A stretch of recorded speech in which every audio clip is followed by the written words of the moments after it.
All right, at this time, I'd like to introduce our Florida State Director again, who's going to introduce a special guest.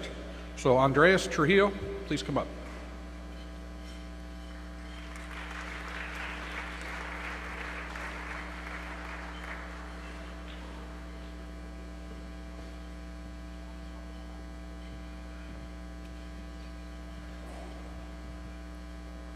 Sisters and brothers, I want to introduce to you a fellow that's been in the trenches for decades. I don't want to give away your age, Joe.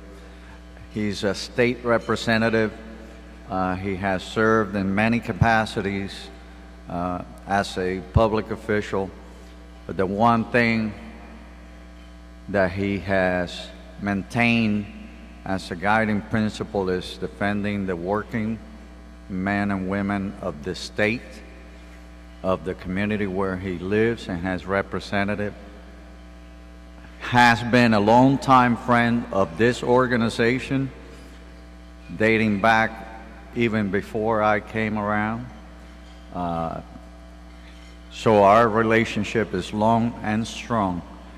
State Representative Joe Geller.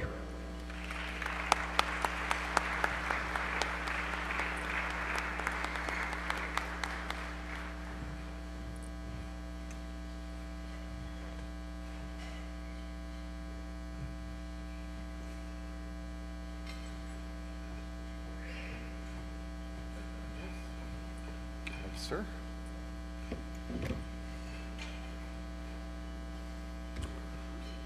Well, good afternoon. How's everyone doing?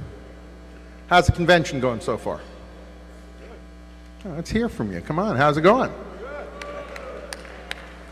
We're looking forward to having a successful fall, I hope, everybody. Gonna get some pro-labor people elected this fall. I'm sitting here talking GOTV, and, you know, I'm hearing good things. My name is Joe Geller, and I'm a member of the Florida State House of Representatives.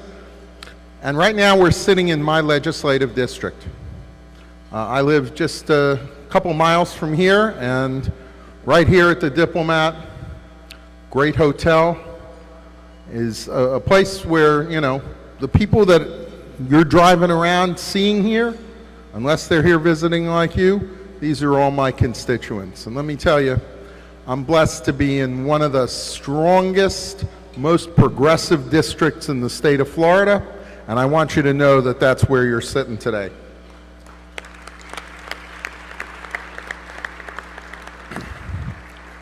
Our state government is headquartered in Tallahassee, a little bit of a drive from here. I don't know how many of you were ever been there, but let me tell you, it's not a very pro-labor legislature.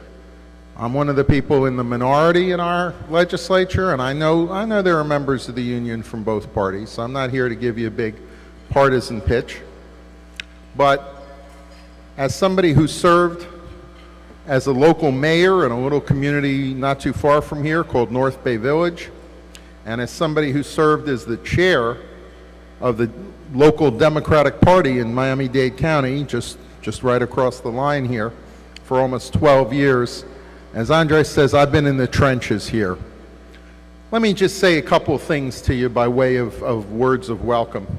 One thing I want to do, by the way, speaking of welcoming, I have someone that's here with me, also at Andres' invitation, who is a candidate for the State House, looking to come up and join me, and it's the #1 seat for a possible pickup for my party in this coming election. This is Richard Tapia. Rick, let him get a look at you. Rick's a former Teamster in Minnesota with UPS. He's a former public school teacher, was a member of the teachers union here in our public schools, and is currently teaching as a professor at a community college where he's a member of that faculty union, and he's getting endorsements. He's been endorsed by the different teachers unions and the faculty unions and a number of others, and looks like we've just gotten, I think, don't want to be a little premature, but since he's on the AFL-CIO palm cards, I guess that endorsement probably came through, right? So as you go around, he may be here for a bit. Anything you can do, I want to thank Andres for being there and helping him out, and also for helping me out.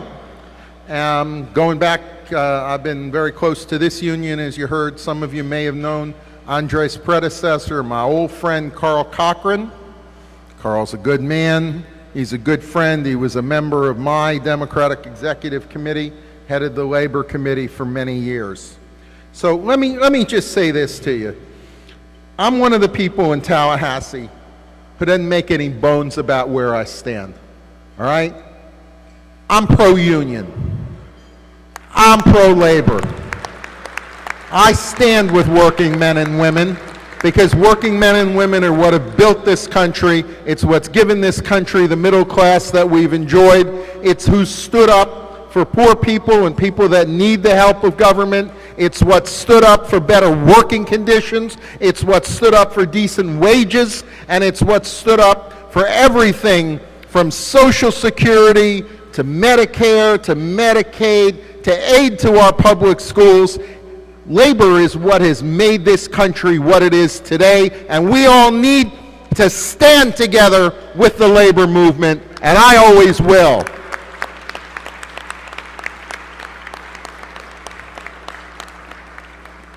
The fact of the matter is just this, my friends.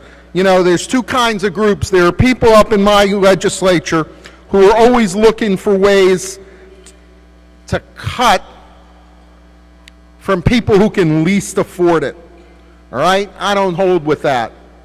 We have people out there from first responders that have organized themselves. We have people out there that are working in our schools who can't afford what they're doing to us. We have people out there that are, as I know a number of you are, particularly in transportation division, we have people out there who are working for governments at every level. We have people out there who are working for employers who contract with government.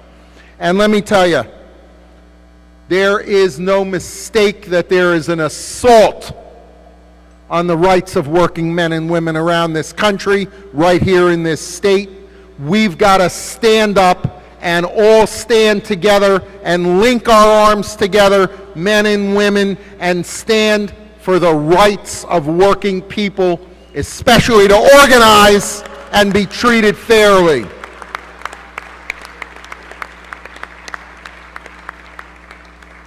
Andres gave me a couple notes he wanted me to be sure and touch on.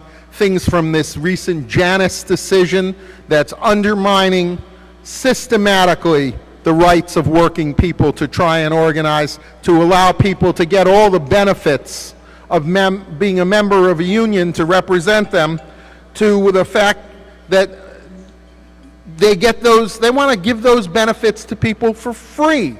They want to give those benefits to people that don't have to carry their share of the freight. And that's just wrong.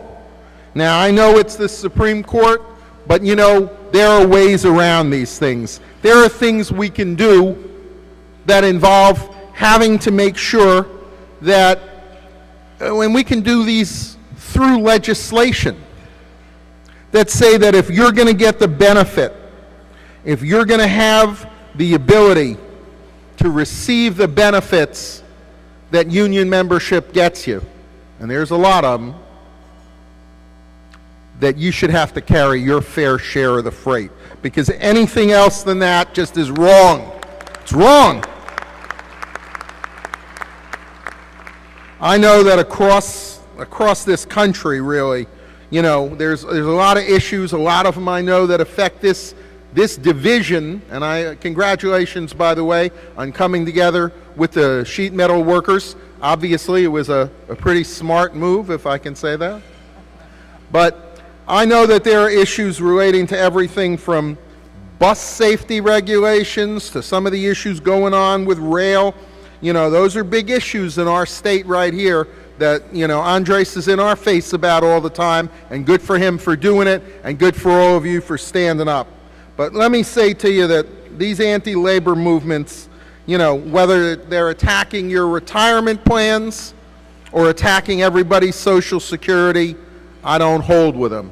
In my service in the State House, when people come to me, I tell them, look, I'm here to stand 100% of the time with my brothers and sisters in the labor movement. I was brought up knowing what that meant. I was brought up knowing how important that is. And if we don't stand with each other, we're not going to be able to stand this right-wing assault on the rights of working men and women. It happens so many ways in my state. Just the refusal to expand Medicaid. You would think that the people who say that they want everybody to have a good job wouldn't penalize people who get a job by saying, congratulations, by the way, you just lost your health insurance. Just not right. So my message to you today is this simple. Don't feel like you're alone. Don't feel like only members of the union are here to stand with you. There are a lot of us out there. We need some more. We need some more like my friend Rick Tapia. But there's plenty of us out there who see what they're trying to do and won't stand for it. I sit there in those meetings and I say, have you talked to labor about this? This is an apprenticeship program. What have you done to reach out to make sure that the representatives of working men and women are included in this plan? We see what's happening. We support you. We stand beside you and behind you, and we will not quietly go along with these plans to undermine working men and women and their designated and chosen labor organizations. We're here to fight, and we need everybody to stand together and fight this fall in the most important midterm elections this country's ever seen. So thank you for having me here today. It's a pleasure to be with you.